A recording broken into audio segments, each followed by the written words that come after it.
మహబూబ్ నగర్ జిల్లా పెండింగ్ ప్రాజెక్టులను BRS party పట్టించుకోలేదు. ముఖ్యమంత్రి గారిని దేవుడు కురుమూర్తి దేవుడు చాలా పవర్ఫుల్. పాలమూరు జిల్లాలో కురుమూర్తి దేవుడు అంటే అందరికీ నమ్మకం. నీ కొడంగల్ పక్కనే ఉంటది. పోరా కురుమూర్తి దేవుడు దగ్గరికి నువ్వురా తడిబట్టలతో, నేను కూడా తడిబట్టలతో వస్తా.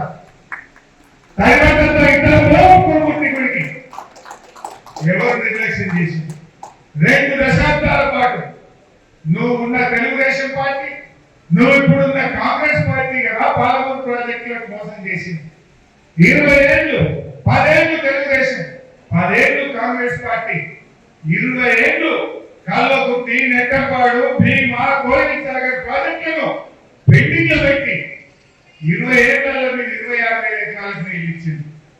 కానీ కేసీఆర్ గారు ముఖ్యమంత్రి ఇంకా వారి ఆదేశంతో నీళ్ల మంత్రిగా మహబూబ్ నగర్ జిల్లాలో రాత్రి పూట ప్రాజెక్టు దగ్గరే పడుకొని రాత్రి పనిచేయించి 4,000 కోట్లు ఖర్చు పెట్టి 6,50,000 ఎకరాలకు పాలమూరు జిల్లాలో నీళ్లు వారించింది బీఆర్ఎస్.